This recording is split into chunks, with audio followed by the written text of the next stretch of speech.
Welcome everyone to the third session actually of the conference. Are you enjoying the music? Can you hear the music? Please give Yes. the music. Great. Let's put in some emojis. If you go to react, we can also make some sound apart from reactions. Beside reactions, you see soundboard. Let's make some noise as well.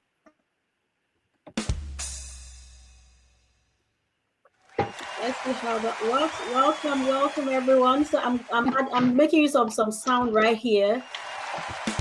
Yay! Come on. Welcome. So right now great. I love that. So right now we have the next person we have now is Kerrin Badham from the Leading Trainees.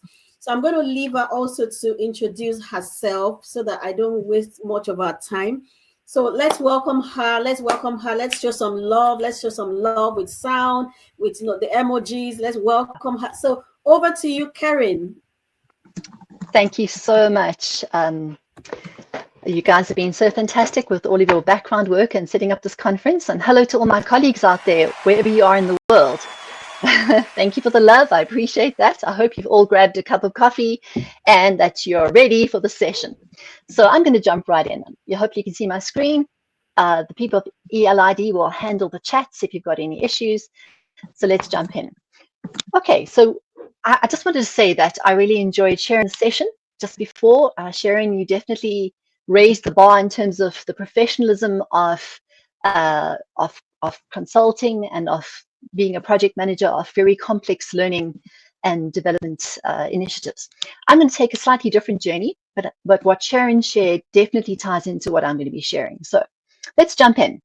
My session is about consulting as an instructional designer. I've been a facilitator for 20-something years. My background is as an English teacher and then started my own business and in IT training and in open source computers, and ultimately added on soft skills training, and I run an L&D team. And our journey into e-learning design has also been since about the COVID pandemic, and we are having a lot of fun. So let me show you what I've learned in my journey as being a consultant. Okay, so very important. You need to understand what world I'm consulting to. So who do I design learning for? Because this frames what ballpark we're working in. Well, my client base are working adults. They're people who have jobs, been working for some time, and usually because they are working and continuing to work, they need quick training. They need to be upskilled, usually to solve some sort of a problem, something that's they've hit a wall in, or else they're needing to upskill. Technology's changed, and they're needing some sort of intervention to help them there.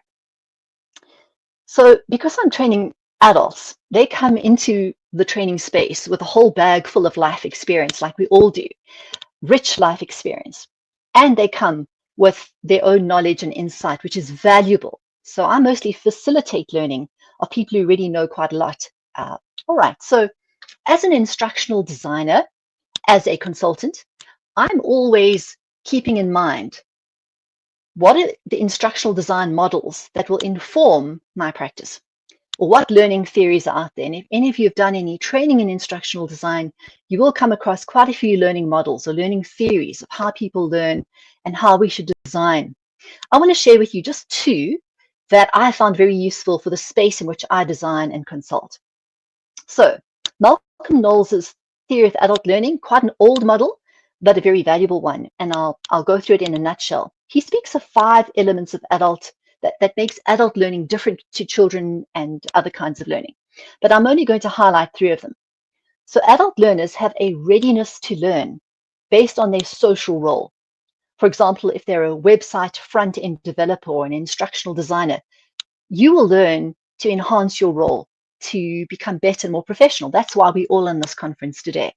So understanding your client or the person who's going to be the recipient of the training intervention, what is their role in that organization? And can you enhance it to help them to be better? They will automatically have a motivation to learn.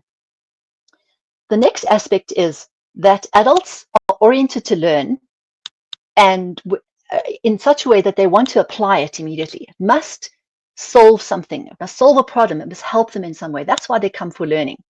They usually are problem oriented, and that is a strong motivation to learn. So can you help them solve a problem?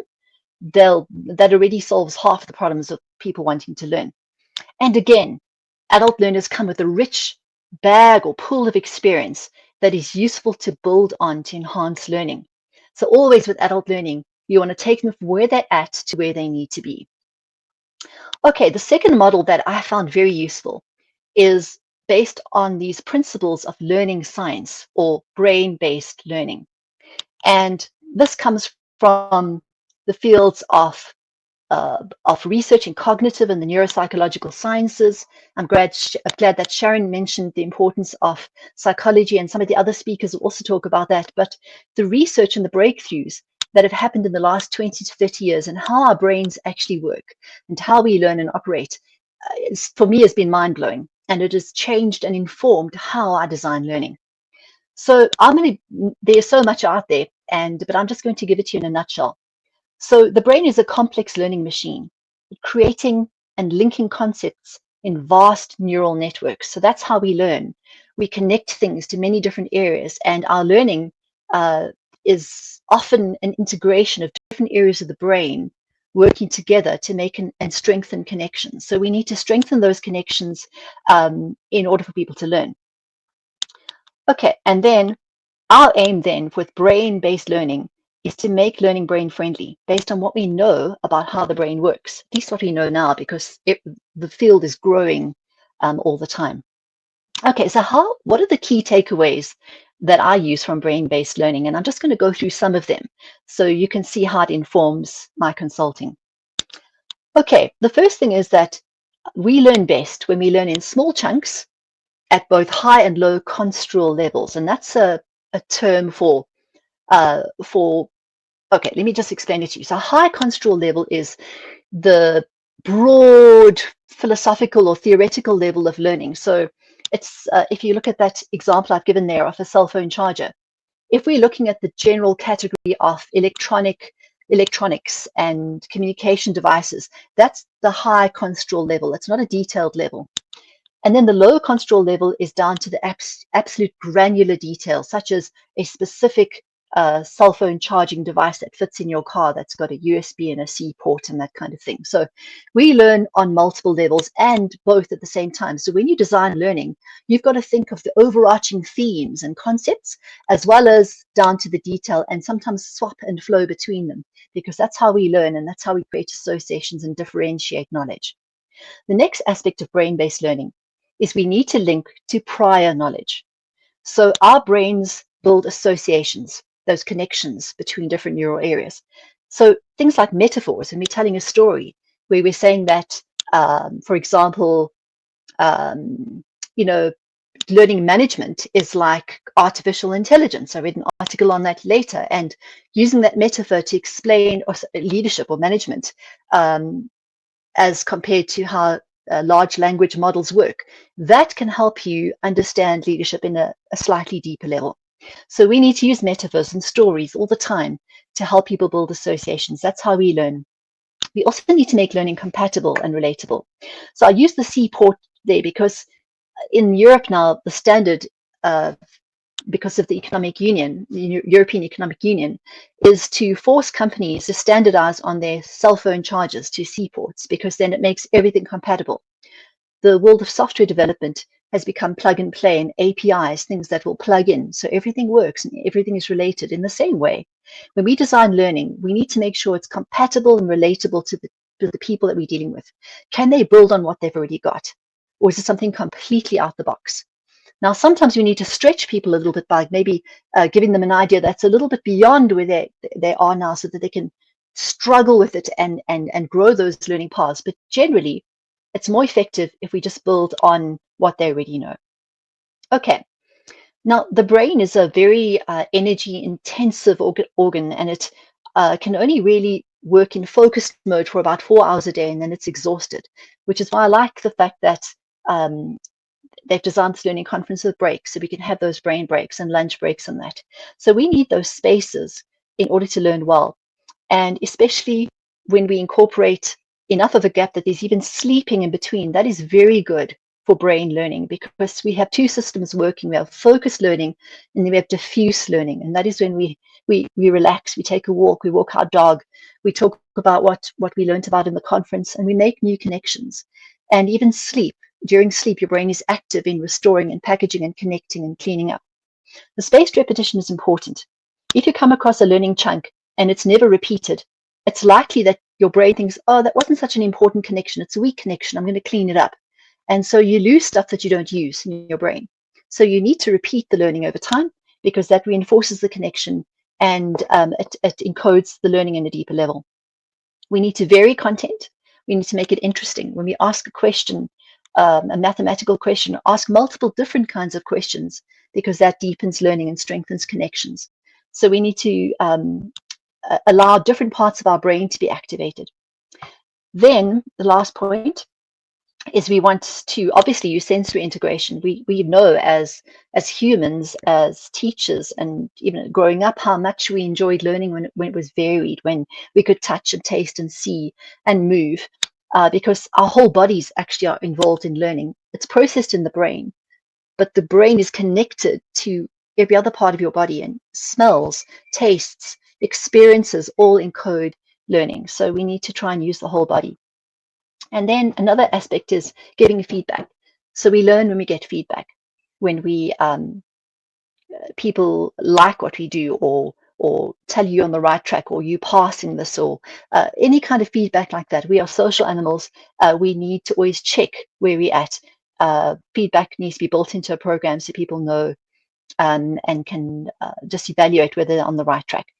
This is not exhausted, this list. There is so much more to learn about brain-friendly learning, but these are some of the things I use in my consulting.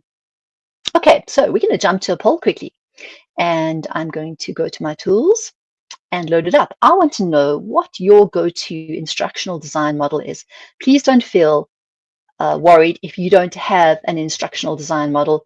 You can just vote on other people's ones. But if you have a go-to model, right, I'm going to, okay, I think I've started it. Please, would you go, and you've got 2 minutes to add your comments. Addie. Yes, good old Addie. Okay. Addie, okay. Teddy, that's interesting. An adaptation of Addie. Love to know about Teddy.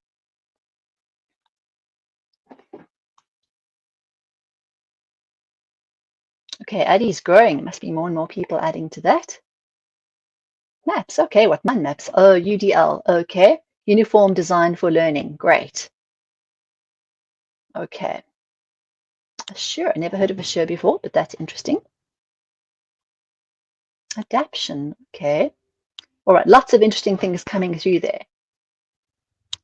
Does it only let you put one word in? Is that why some of you guys are battling? Just maybe use a little link between words if you've got to use multiple. Are there comments? I can make your hair on Saturday. Somebody needs to. Okay, cognitive. All right, blooms. All right, blooms is interesting. That's a taxonomy of levels of learning that inform what we design. All right, great. We've got about 20 seconds left for Merrill's. Okay. I think I have heard of Merrill's work in some of my study. Right, lovely. So there's a lot of theories out there. You need to go and find one that works. I'd love you guys to share in the chat why you use a particular model, or why you found it very useful. Okay, I'm going to end this and show the results. Can we please mute ourselves? Sorry, please. There's a noise in the background. I'm trying to mute everyone. It's not working.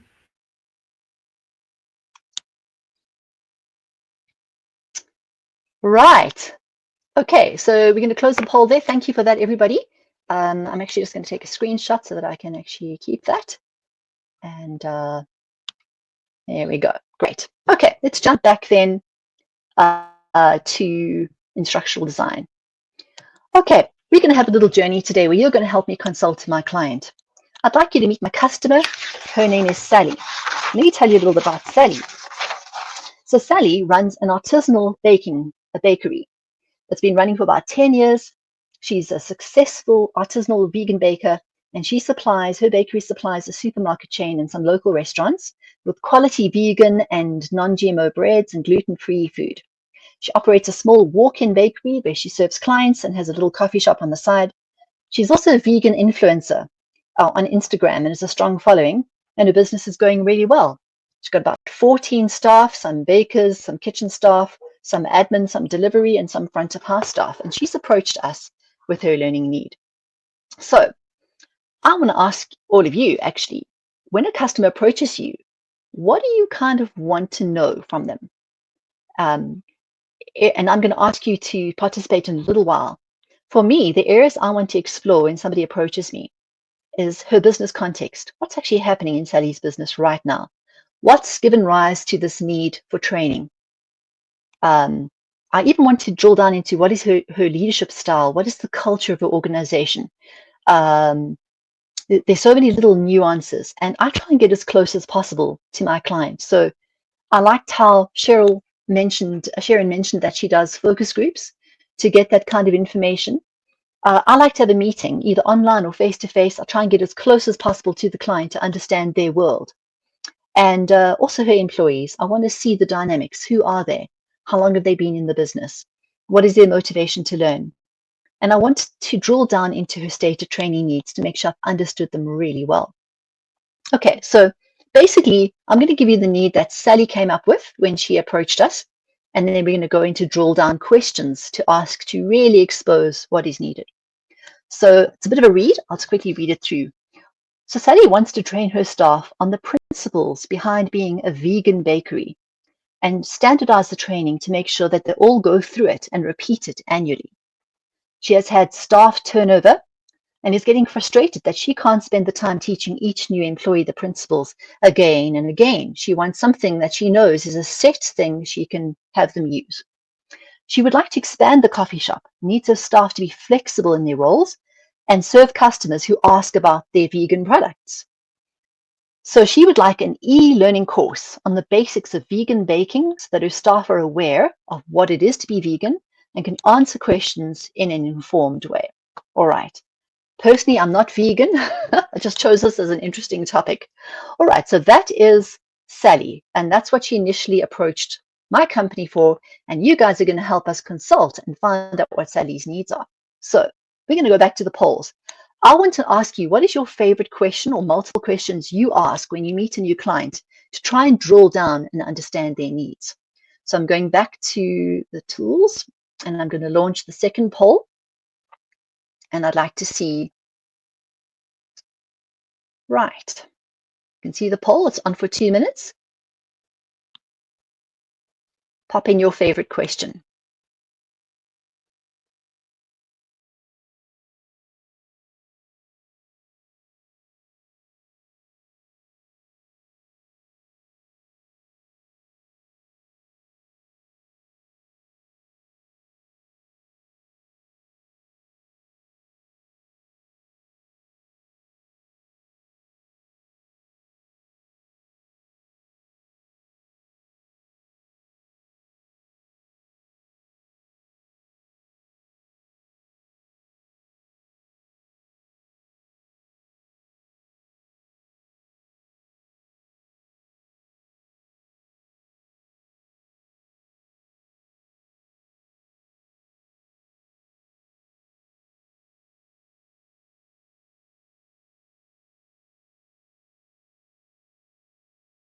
Can everybody see the poll? I just want to check.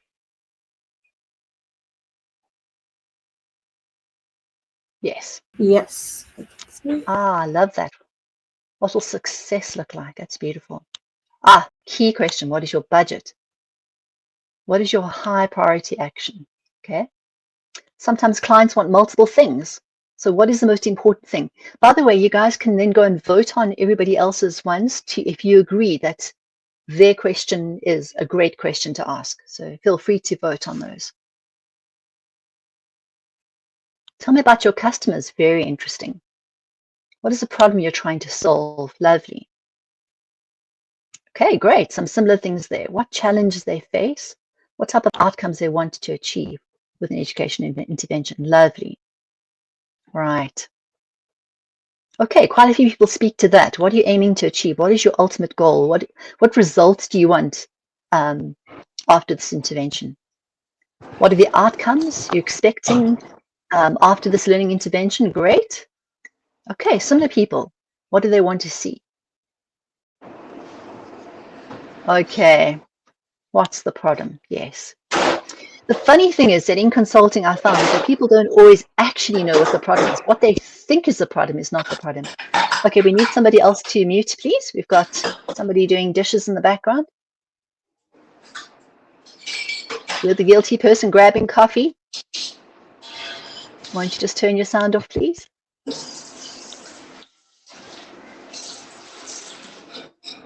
Can't see who this is. Can somebody in admin assist?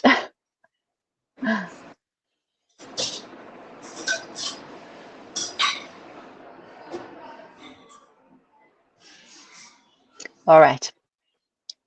What are you making? I hope it's delicious. Okay, everybody. Right, so the poll is out of time. So let's close that poll and let's see what the results are. Oh, heck, are we going to see the results? There we go. Okay, it's in the chats. All right. Let's see full results. I'm actually going to standard. All right, that's a better view. Right, I'm going to show it for everybody. And I am moving it into standard view. Okay, so people really like that. What are the problems you're trying to solve? Highest priority, I love that. What would success look like? Beautiful. I really like that. A lot of things about the challenges, expected outcomes, lovely. Target audience, great. Very important. We're going to talk about that. Who are the people in your organization that need this training? How long should it be? Great. I love that. The digital literacy of the target market. So you want e-learning. You know, have they ever done e-learning course? What resources do they have to access e-learning? Why do you need the training program? Lovely question. Okay, what are the challenges? What challenges prompt the request for training? Okay, digging down to the why. What are the pain points? Excellent. Okay, great, fantastic. You guys are all on the right field. Let's drill down into some of those questions. Okay, so a lot of you have done very similar things. These are my standard questions. And my focus is on the learner, the end user. And I'm so glad somebody said, who's the target audience? Because you really need to focus on who they are, where they're at in the business, what is their background experience, what is their motivation to learn, what are their goals for their own career journey, and what's really going on, what's the group dynamics happening there.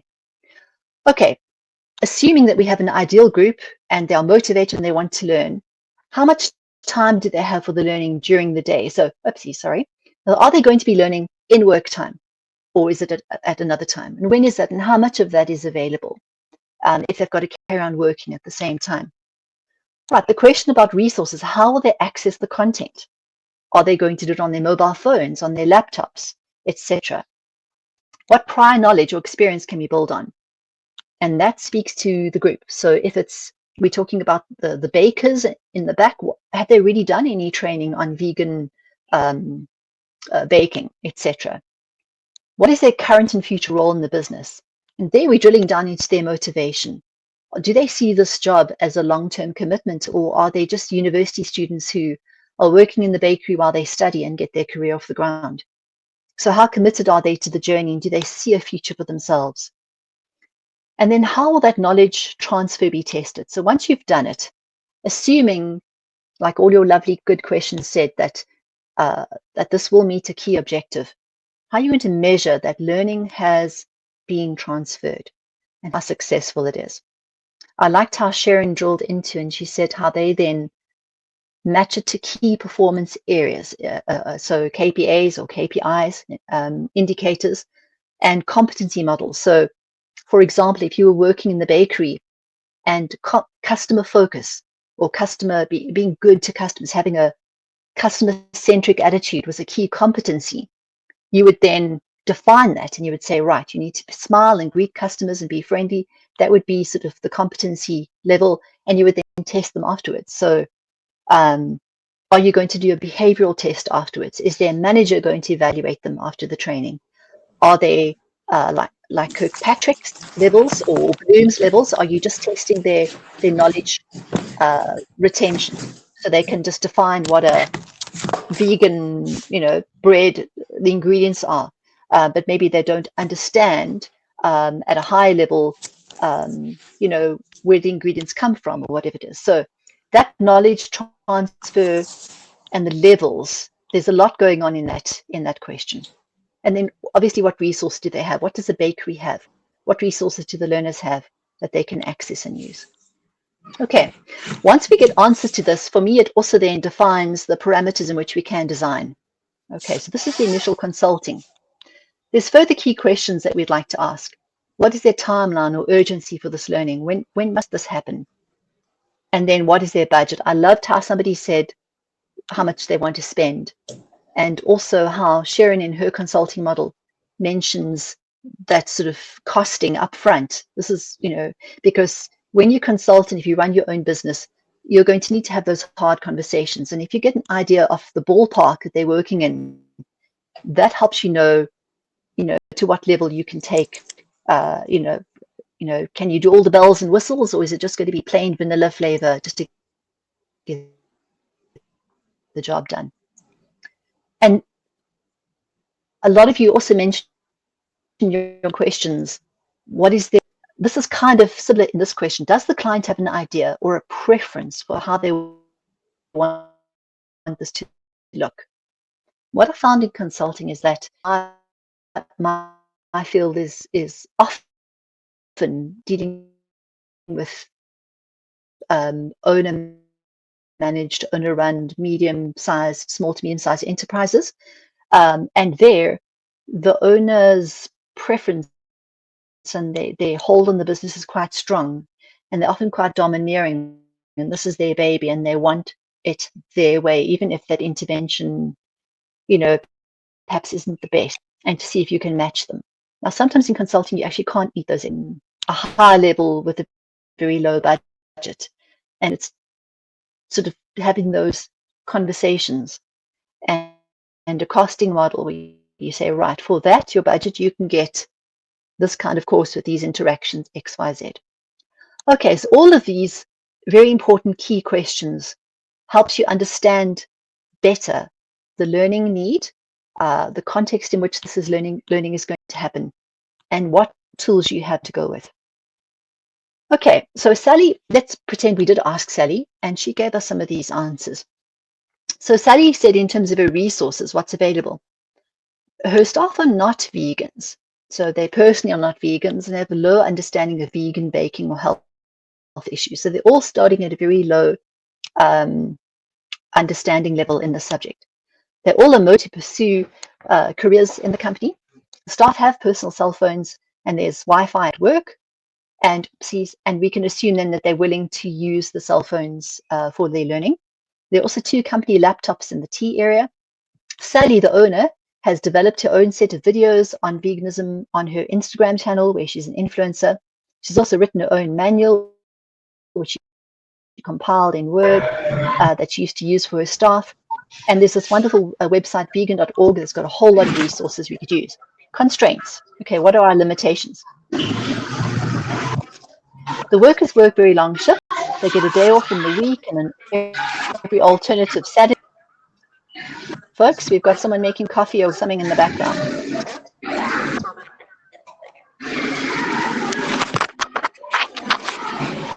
Admins, are you around? Please mute All your mics. right. Okay. Hello. Okay. So because they work such long days, they're not keen. Hi. Yes.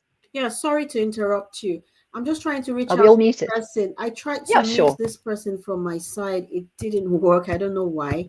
So Shreni, you're unmuted, and the noise from your end is disturbing the program. Could you please mute yourself? Thank you, Shreni. Thank you. Sorry, Kerrin. Thank you.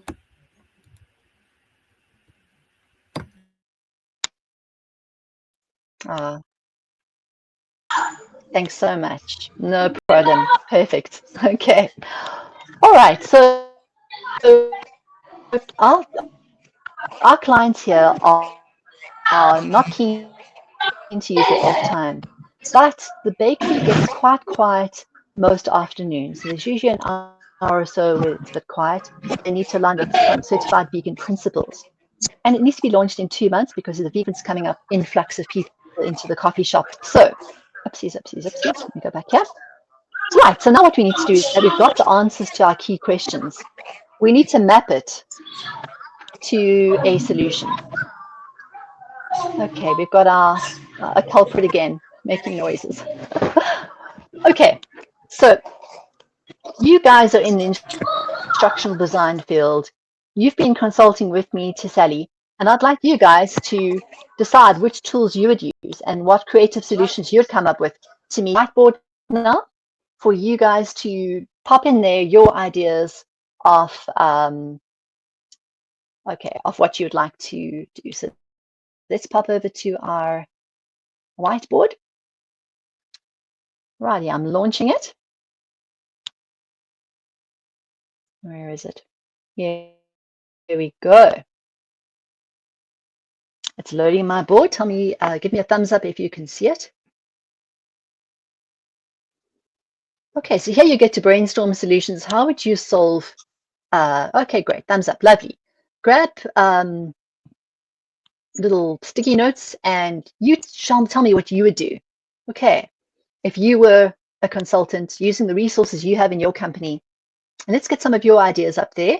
I'll give you guys 2 to 3 minutes to do that before I show you a potential solution I would have come up with. There's no right or wrong. This is just where we collaborate.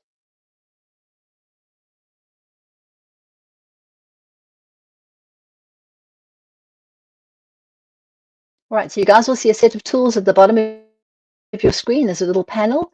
There's a little box with a pencil in it. Click on that and then drop your note into the panel. You'll see on the right-hand side, there's some size tools. Choose extra large for your writing and you'll be able to see your writing and just write your ideas. You're welcome to edit my note that's already there. You have to double click on it and type, but please don't steal other people's notes. Pull it somewhere on the board and start to write your ideas.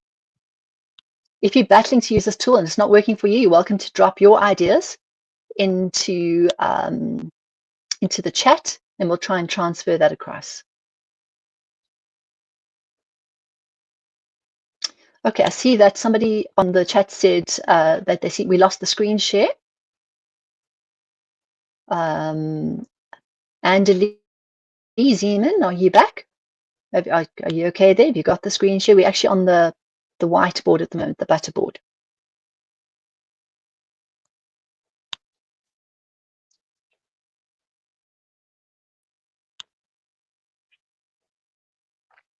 Okay, so if anybody's battling, just pop your ideas there.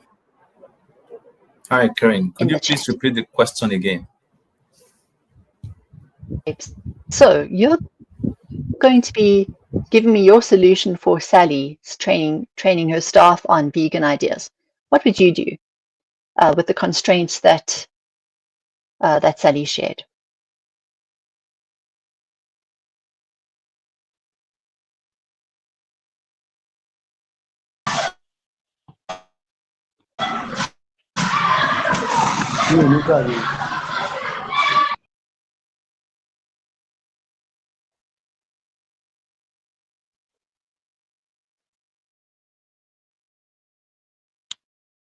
Okay, guys, you can just pick one of these blue boxes that I've created and right click on it and duplicate it to put in your own information, right? Or Sharon, do you want people to put the idea in the orange one, the orange box that you created?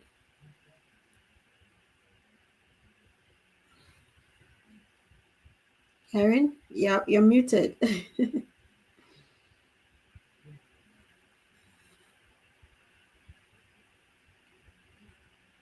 Okay, you're muted, Karen. We can't hear you. You need to unmute yourself.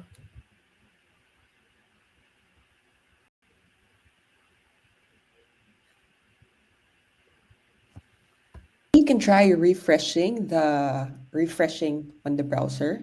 It appears like Okay. Um, if we refresh, what happens, Chester? Does it it would just make her go in and out of the session very quickly. But from what I see here, the connection on her end is dropping. So that's why the okay, audio so isn't breaking Kerrin, through. okay, Kerrin, I think that's for you.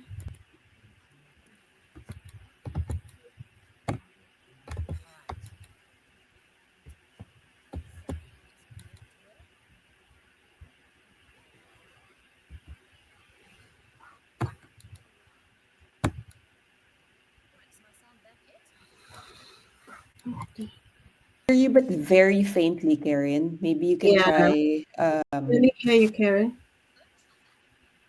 No, it's very faint, Kerrin. It's very, very faint. Very faint. Let me try and fix it. 1 minute. No problem.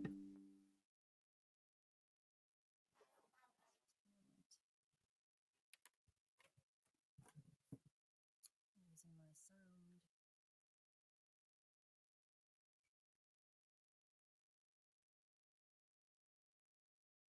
Okay, my volume's up. Are you a bit better now compared to earlier? How's that now? Can everyone hear her?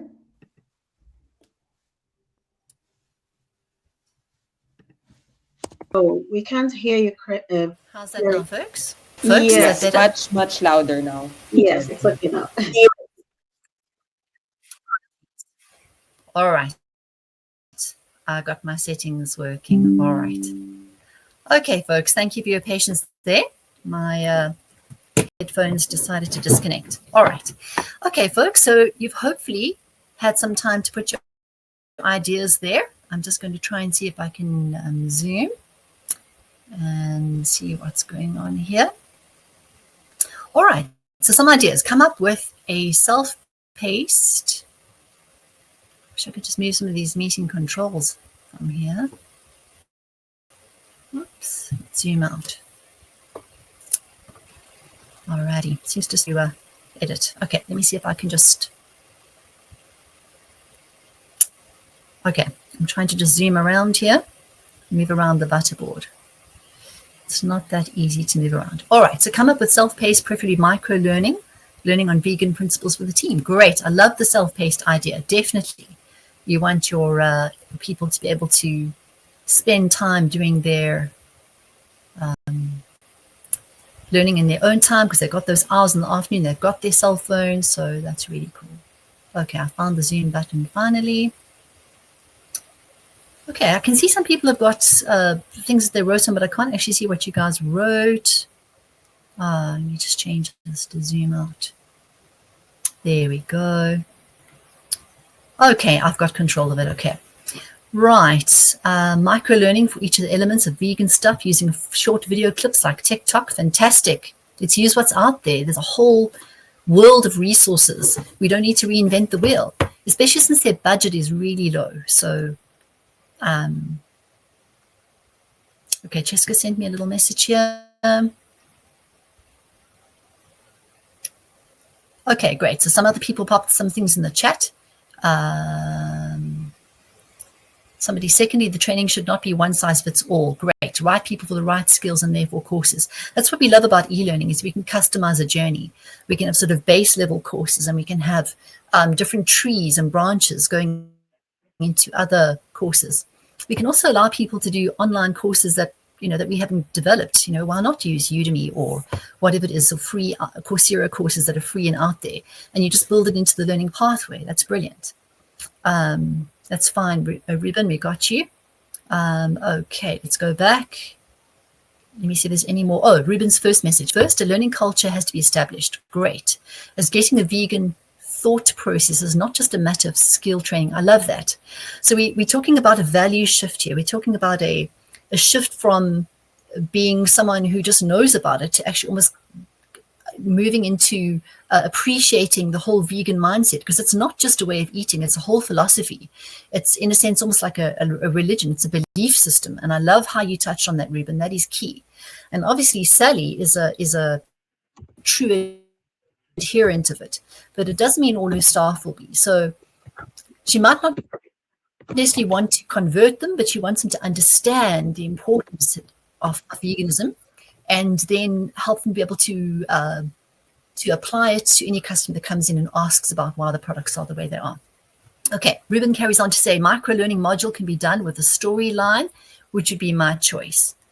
So by storyline, are you talking about maybe like I've done today, the story of Sally and helping her to teach about consulting? Ruben, it would be lovely if you tell me what you mean. So are you going to take somebody through a journey of a vegan or whatever it is? Okay. Establishing modules with increasing grades of concepts, skills, and techniques. Lovely. Start small, about vegan principles and guidelines. I agree. Start with the basics. Vegan principles would be that high level construct. Okay, so what are the broad principles? And then down to the granular is, well, how do you become, how do you eat vegan? That would be the details. What is vegan food? How do you identify whether something meets the standards of veganism? Okay, gradually move it up to maybe customer interactions and maybe even developing new recipes. I love that. Those take-homes. Give small incentives. And because they're a bakery, you're right, you could actually, once they know the principles, say, well, you come up with a new vegan recipe, a new cake recipe. We want a vegan wedding cake, whatever it is. Lovely, beautiful ideas for them to practically apply within the training plan. Brilliant. So we need to use those gamification and the motivations that normally inspire bank here in South Africa. And they had a lot of e-learning material that they wanted their staff to get through, but it was hours of e-learning content, and they were still working. So what they did was they said, if you got through that, they would send you by courier a personalized black hoodie with a insignia on the side where basically you were like a learning champion or something like that. So it became a status symbol. So those who of learning, it was some ridiculous, but they were all very highly motivated. And she listened to it on like 3 times the speed or double the speed and got through it all. And she got her hoodie. And we had somebody come and visit us once, and she was wearing the hoodie, and my daughter immediately recognized it. Oh, you're a learning champion. So it becomes like a status symbol. So yes, there are ways in which to gamify and to work around these things. Okay, let's see what else people have put. Okay, okay. And Lee said assessment should be more formal, it must prove competency, and must be redone at predefined intervals when the content is added, where there's more research on vegan. Okay, you can go the formal assessment route, or you can go the light route. It really depends on what Sally wants to achieve. Just basic knowledge, basic understanding, start at the lower level to the point where more here. And online, let me zoom in again. I must say I am finding the controls of trying to navigate around the whiteboards a little bit challenging. But yeah, that is the way it is. Let me try zooming again. Oops, I'll zoom up. Kerrin, sorry, we have to wrap up now. Kerrin, I'm just battling to navigate around here to move. I find whenever I try and move, there's no sliding bar to get to the side. Kerrin. Okay, I'm just going to move your card. Sorry. Okay, last one I'm sharing for today. An online memory sharing platform where seniors can collaboratively document and share their life stories or photos and experiences. That's lovely. Social learning. So even get vegan members of the community to come and maybe join a blog or whatever, or say, this is why I did what connection. Beautiful. And we learn through stories. We are story-based. We actually can you hear me, Kerrin?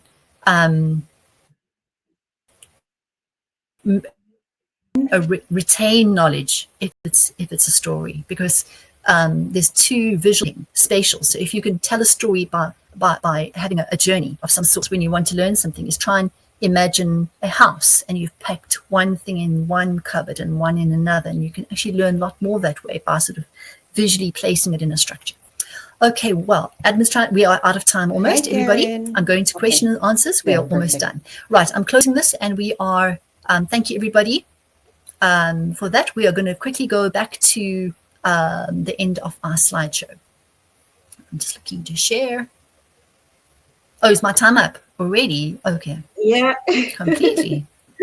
All right. Admin, just let me know if my time is up. Yeah. All right, I've everybody, sent you thank you so much messages. for the opportunity. I hope that you've learned. Is it up? Okay. Can you all hear me, guys? Can you all hear me?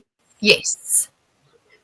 I mean, if you agree We with me, that can. has been the most engaging session today. I really, really enjoyed it. Please, can we just, react, and show some appreciation to Kerrin by using the react button, make some noise. I'm so sorry. We have to leave now. The next session starts at 12 o'clock, and we have to end this meeting and come back in. It's been an Thank you, amazing everybody. session. I enjoyed it. Thank you so much, Kerrin. So, guys, look up for the recap in your email, and you'll be able to continue to keep making comments. I'm so sorry. We have to end this meeting now and come back in. So just leave and come back so that we can have the recording of this meeting separated for the next one. So sorry, this last meeting ran over. I'm sorry, Neil, and everyone in the panel for the next session. We have to end this meeting now and come back. Thank you so much. Bye for now.